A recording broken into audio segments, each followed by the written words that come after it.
She was the punchline of every cruel office joke, the heavy girl everyone walked right past, until the city's most ruthless crime boss decided she was his. Now the men who laughed at her are begging for their lives, and the girl nobody wanted has become the prize he'll kill to keep. Claire Jenkins knew the unspoken rules of corporate galas. Stand near the walls, hold a drink to look occupied, and never ever draw attention to yourself. At 240 pounds, Claire was not just curvy or thick, she was undeniably, unapologetically fat. In the sleek, hyper-competitive world of Chicago's high-end logistics industry, where the women starved themselves to fit into size 2 Armani suits, and the men measured their worth in Rolexes, Claire was an anomaly. She was a brilliant senior accountant at Rossi Imports, but to her colleagues, she was just the punchline to a cruel joke. The annual holiday gala was in full swing at the historic Palmer House Hilton. The grand ballroom, with its frescoed ceiling and glittering chandeliers, felt suffocating. Claire wore a deep emerald velvet gown. She had painstakingly tailored it herself, because finding a dress off the rack that accommodated her wide hips and heavy bust without looking like a shapeless tent was impossible. For a brief moment in her apartment mirror, she had felt beautiful. That illusion shattered the moment she walked into the ballroom. She had retreated to a small cocktail table near the buffet, trying to blend into the shadows when the voices drifted over. They were loud, slurred with premium gin, and intentionally cruel. "I'm just saying physics is physics, Jess," came the voice of Ryan Davis, a mid-level finance director whose tailored tuxedo couldn't hide his bloated ego.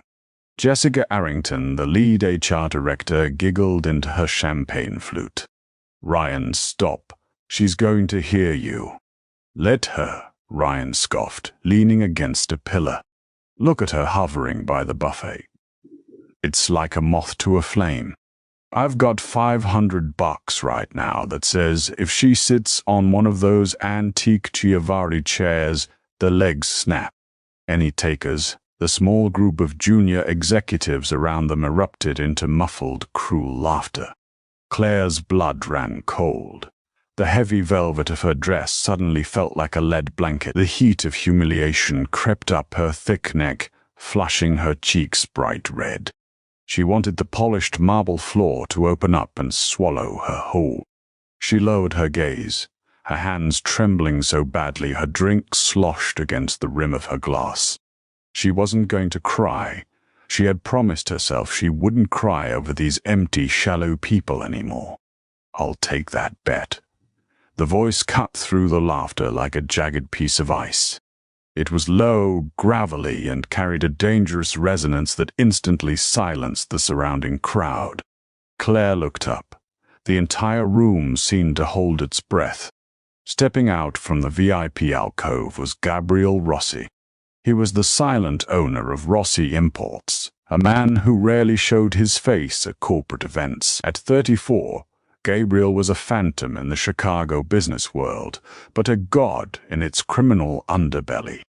Rumors swirled about him like dark clouds that his logistics company was just a front for the largest organized crime syndicate in the Midwest, that he had men buried beneath the foundations of the new O'Hare terminal. He was terrifyingly handsome, with sharp, predatory features, pitch-black hair, and eyes as cold and unforgiving as slate. He wore a midnight blue bespoke tuxedo that cost more than Claire's yearly salary. Gabriel didn't look at Ryan immediately. His dark eyes locked onto Claire. He took in her flushed face, the unshed tears gleaming in her eyes, the way she instinctively tried to cross her arms to hide her heavy body. Something violent and possessive flashed in his gaze. He slowly turned his head to Ryan. The finance director had gone completely pale, his smug grin melting into an expression of absolute terror. "Mr. Rossi," Ryan stammered, his voice cracking. We were just joking around." "A joke," Gabriel repeated, taking a slow, deliberate step toward Ryan. The crowd parted for him, as if he were parting the Red Sea. "Explain the punchline to me, Ryan. I want to laugh." "Sir, Gabriel reached out, his large, scarred hand grabbing the collar of Ryan's tuxedo. With a terrifying show of brute strength, he slammed the man backward into the gilded plaster pillar. The sound echoed through the silent ballroom. Jessica shrieked, covering her mouth. "You think her body is a joke?" Gabriel's voice was a lethal whisper, but in the dead silence of the room, everyone heard it. "You think the woman I've chosen is something for you to place bets on?" Claire gasped. The room began to spin. The woman he's chosen, she had never spoken a single word to Gabriel Rossi in her life. "She was just an accountant on the 4th floor. I didn't know, Mr. Ray." "Rossi, I swear to God I didn't know she was yours." Ryan sobbed, his feet dangling slightly off the ground as Gabriel held him by the throat. "She is the air I breathe," Gabriel snarled, his grip tightening. "And you are polluting it." Gabriel dropped Ryan to the floor. The man collapsed, gasping for air, clutching his throat. Gabriel casually adjusted his cuffs, his eyes completely devoid of mercy. He looked at 2 burly men standing near the exit, his security. "Take him," Gabriel ordered quietly. "Make sure he understands the gravity of disrespecting my future wife. He doesn't work for me anymore, and if I see his face in Chicago again, he won't have a face left." The 2 guards hauled a weeping Ryan out of the ballroom. Nobody moved. Nobody breathed. Gabriel turned his back on the terrified executives and walked straight toward Claire. Her heart hammered wildly against her ribs. She felt massive, clumsy, and entirely out of her depth as this terrifying, beautiful man approached her. He stopped inches from her. Up close, he smelled of bergamot, expensive tobacco, and pure, unfiltered danger. He looked down at her, his cold eyes suddenly softening into something that looked dangerously like worship. "Green is my favorite color," he murmured, lifting a heavy, calloused hand to gently brush a stray lock of hair behind her ear. His thumb grazed her full cheek. "You look like a queen, Claire." How do you know my name?" she whispered, her voice trembling. "I know everything about you," he replied, sliding his hand down to rest firmly on her wide waist, his long fingers pressing into her soft curves. He didn't shy away from her size. He gripped her like she was the most precious, solid thing in his world. "I've been watching you for 6 months. I was waiting for the right time to introduce myself. But seeing these rats disrespect you, my patience ran out. Talk." He firmly took her hand, threading his fingers through hers. "We're leaving. But my coat, I'll buy you 1,000 coats," Gabriel said, leading her toward the exit. He stopped and cast one final sweeping glare over the crowd. "Listen to me closely. Claire Jenkins is untouchable. If anyone looks at her with anything less than absolute reverence, I will tear this building down with you inside it." The transition into Gabriel Rossi's world was a whiplash of silk, steel, and terrifying devotion. Claire woke up the next morning in the penthouse of the St. Regis Chicago, a sprawling masterpiece of floor-to-ceiling glass overlooking Lake Michigan. She had expected to be sent home in a taxi after the gala. Instead, Gabriel had brought her here, ordered her a feast from a 5-star kitchen, and simply sat in an armchair, drinking scotch and watching her eat with a look of ravenous fascination. He hadn't touched her beyond kissing her hand. He treated her as if she were made of spun glass. Yet he looked at her thick thighs and round stomach with an unmasked primal hunger. Within 48 hours, Claire's life was unrecognizable. She didn't return to her desk on the 4th floor. Instead, Gabriel's personal assistant, a stoic woman named Maria, arrived at Claire's modest Logan Square apartment and packed her essential belongings. "Mr. Rossi prefers you stay with him," Maria had said, handing Claire a black platinum credit card. He also requested that you update your wardrobe. He specifically mentioned he wants to see you in fabrics that highlight your curves, not hide them. Claire felt like a fraud. For 28 years, society had told her she took up too much space. Fashion magazines, doctors, and men like Ryan had driven the message home. Shrink. Be less. Hide. But Gabriel demanded the opposite. He wanted her to take up all the space. When she nervously tried on a custom-made crimson silk dress for him one evening, she tried to suck in her stomach. Gabriel had immediately crossed the room, his large hands resting on her hips, forcing her to relax. "Don't," he had growled, his lips pressing against the soft, bare flesh of her shoulder.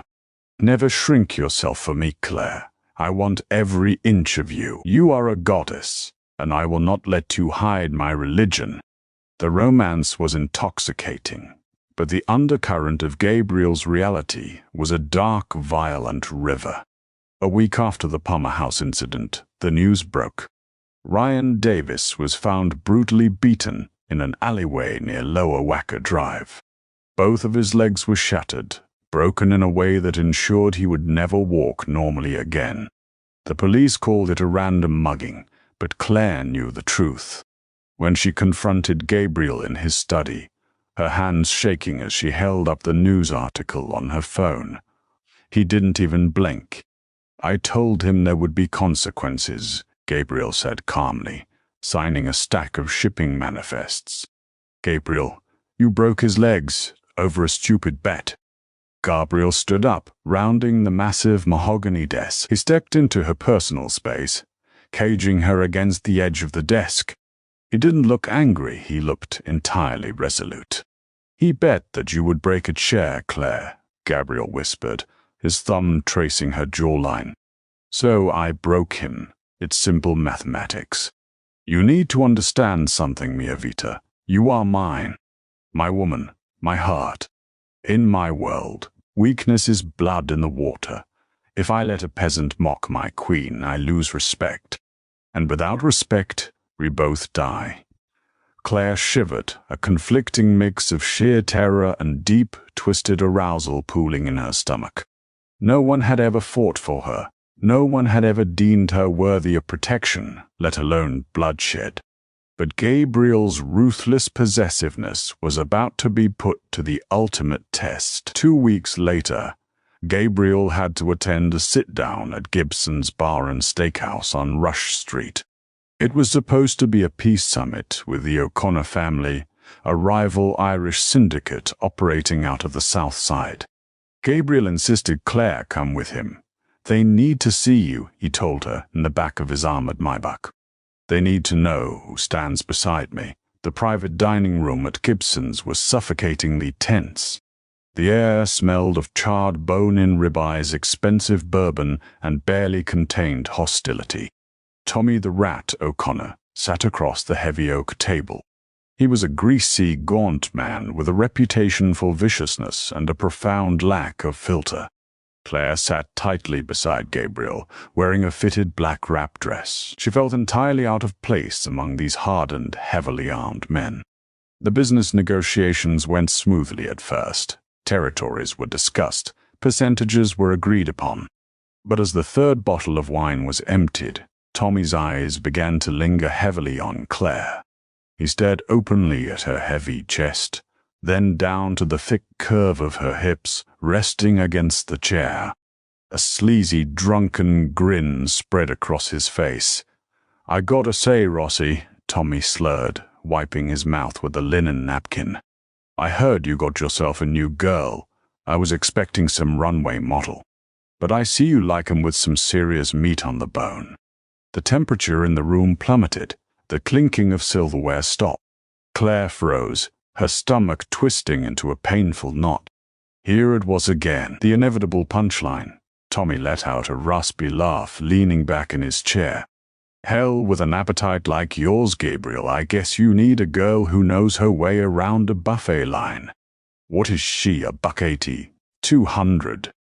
You got a roller and flour to find thee." Tommy didn't get to finish his sentence. Gabriel moved with a terrifying, explosive speed that defied his size. In a fraction of a second, he reached across the table, grabbed the heavy serrated steak knife from his plate, and drove it violently downward. The blade pierced straight through the back of Tommy O'Connor's right hand, pinning it completely to the solid oak table. Tommy's agonizing, blood-curdling scream echoed off the wood-paneled walls. The Irish guards jumped up, reaching into their jackets, but Gabriel's men already had their guns drawn, aiming directly at the heads of the O'Connor crew. Gabriel didn't draw a weapon. He simply stood over the table, still gripping the handle of the knife buried in Tommy's hand. Blood pooled rapidly around the pristine white china. "Look at her again," Gabriel hissed, his voice vibrating with a demonic rage, his eyes locked onto Tommy's wide, tear-filled eyes. "Speak about her again. Breathe in her direction again. And I won't take your hand, Tommy. I will cut out your tongue and feed it to the stray dogs in the alley." Tommy sobbed, his face turning a sickly gray as he stared at the knife pinning him to the wood. Okay. Jesus Christ, Rossi. I'm sorry." Gabriel twisted the knife slightly, eliciting another shriek of agony, before abruptly yanking it out. He tossed the bloody blade onto Tommy's plate. Gabriel turned to Claire. The murderous rage in his eyes vanished the second he looked at her, replaced by that terrifying, obsessive devotion. He held out his clean hand to her. "Come, my love," he said softly, completely ignoring the bleeding mob boss and the guns drawn all around them. The atmosphere here has lost its appeal. As Claire placed her trembling hand in his and let him lead her out of the restaurant, a chilling realization settled deep in her bones. Gabriel Rossi wasn't just defending her honor. He was obsessed. She was his prize, his treasure, his living idol, and he was fully prepared to burn down the entire city of Chicago to keep her on the pedestal he had built for her. The knife plunged through Tommy O'Connor's hand was a declaration of war, and within 24 hours the streets of Chicago bled. Gabriel's penthouse became an impenetrable fortress. Armed guardsmen built like freight trains in bespoke suits patrolled the gilded corridors. Claire spent her days pacing the expansive marble floors, the weight of the escalating violence pressing heavily on her chest. She had spent her entire life trying to be invisible, a wallflower apologizing for the space she occupied. Now she was the epicenter of a mob war, the singular obsession of the city's most lethal predator. Late one Tuesday night, the strain finally broke her. Unable to sleep, Claire retreated to the massive, state-of-the-art kitchen. She was stress-baking, covered in flour, vigorously kneading a massive mound of brioche dough. She wore only one of Gabriel's oversized black silk dress shirts, the fabric clinging to her generous curves, her thick thighs bare against the cold floor. She was crying softly, the tears sliding down her flushed cheeks. "You're weeping over the flour, Mia Regina." Claire jumped.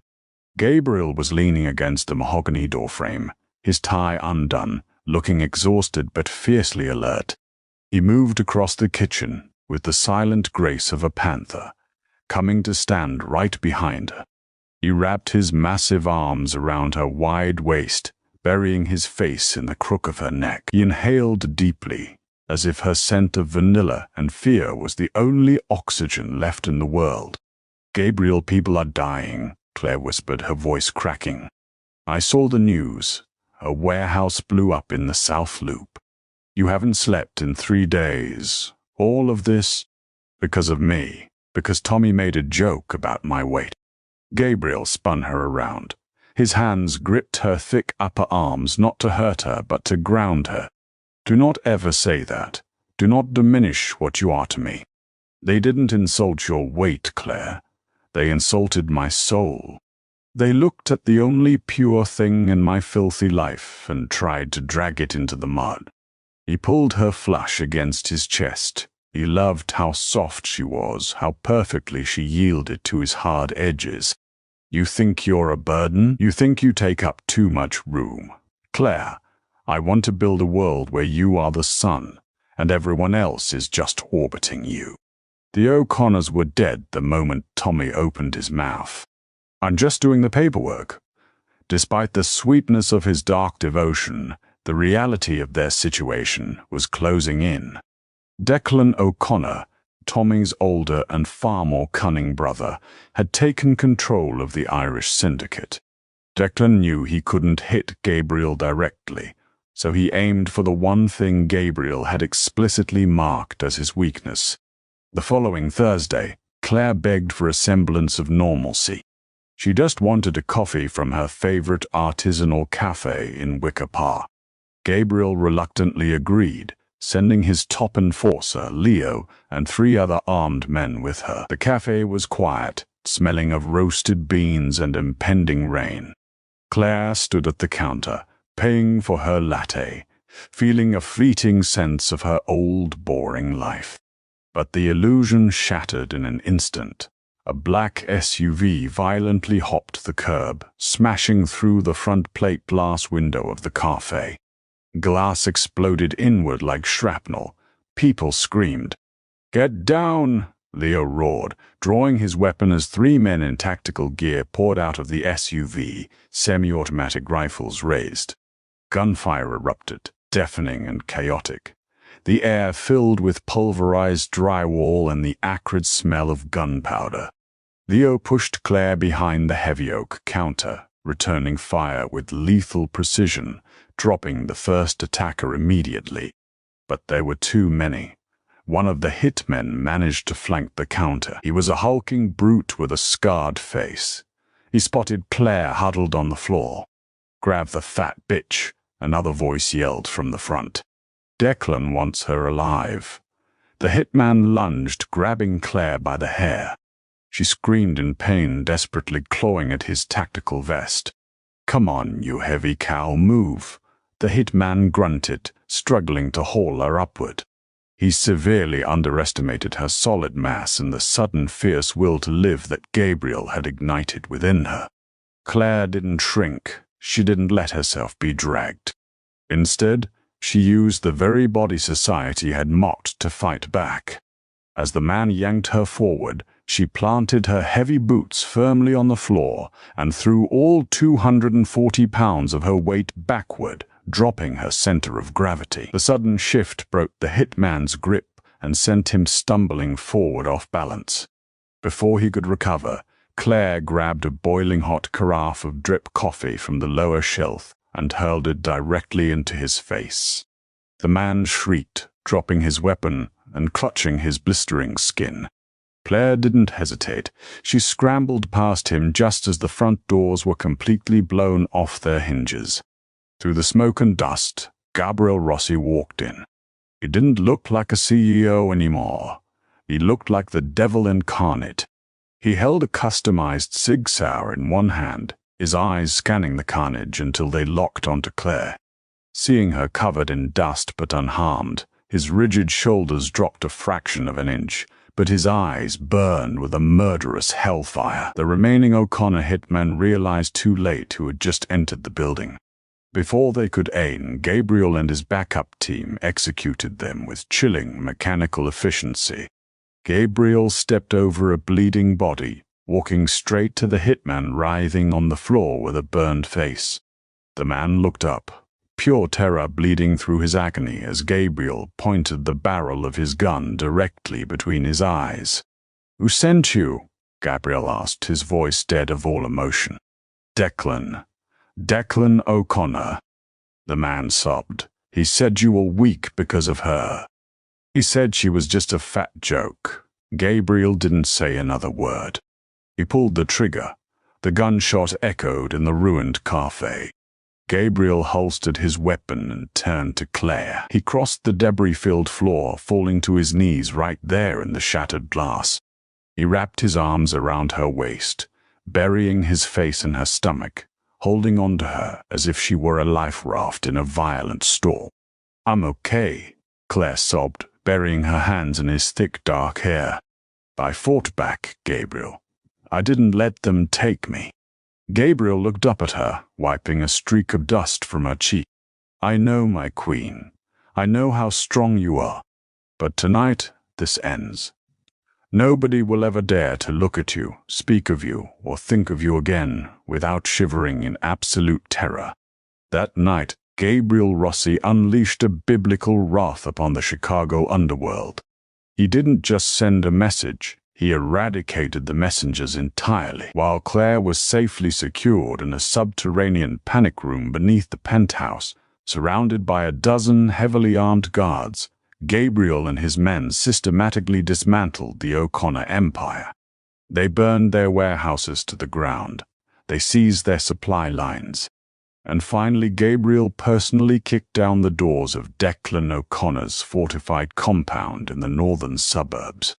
The details of what happened inside that compound were never printed in the papers, but by dawn, the O'Connor syndicate had ceased to exist.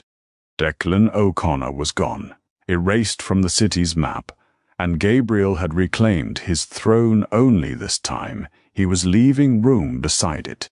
6 months later, the dust had settled. Rossi Imports was more powerful than ever, its absolute dominion over the city undisputed. The terror of Gabriel's retribution had rippled through every boardroom, every dark alley, and every elite country club in the Midwest. The annual spring gala for the Chicago Commerce Board was being held at the Field Museum. It was the premier event of the season, a gathering of the city's political elite and corporate titans. A hush fell over the Grand Stanley Field Hall as Gabriel Rossi arrived. He wore a sharp, custom-tailored charcoal suit, exuding an aura of absolute terrifying command. But all eyes were on the woman holding his arm, Claire Jenkins. Now Claire Rossi stepped into the light. She wasn't hiding in the shadows anymore.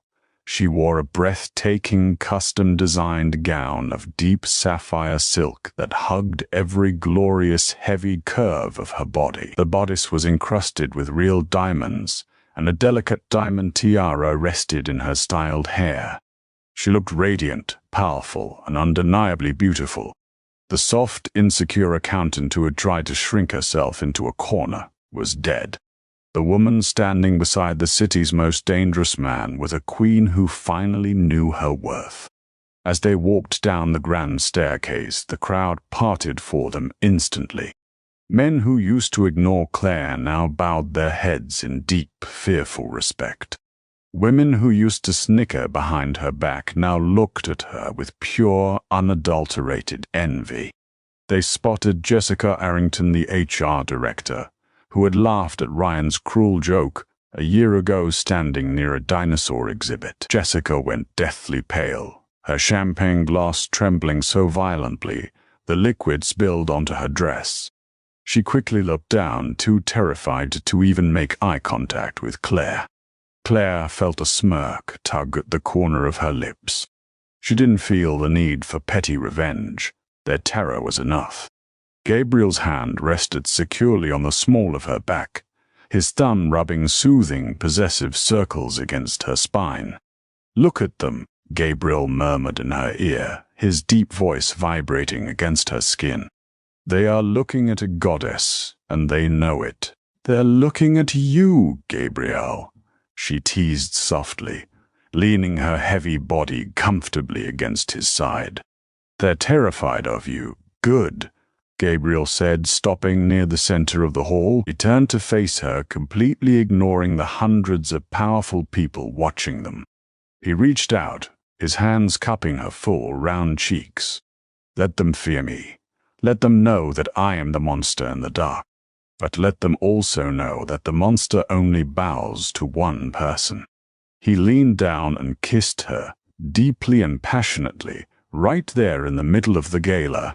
It was a claim, a warning, and a promise all wrapped into one.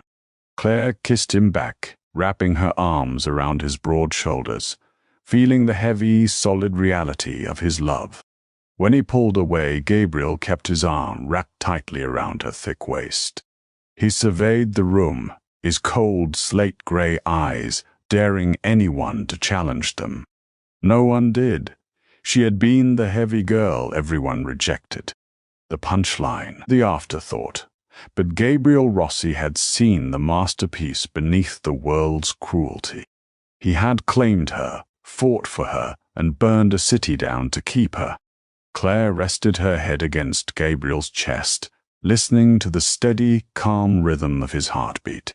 She took a deep breath, letting her body take up all the space it needed, knowing that in Gabriel's arms she was exactly where she belonged. And heaven help the fool who ever tried to tell her otherwise. What did you think of Claire and Gabriel's dark romance? Did Gabriel's ruthless protection go too far? Or is it exactly what the Chicago syndicate deserved for their cruelty? Let me know your thoughts in the comments. If you enjoyed this dramatic story of revenge and absolute devotion, please hit that like button, share this video with your friends, and subscribe to the channel for more thrilling tales.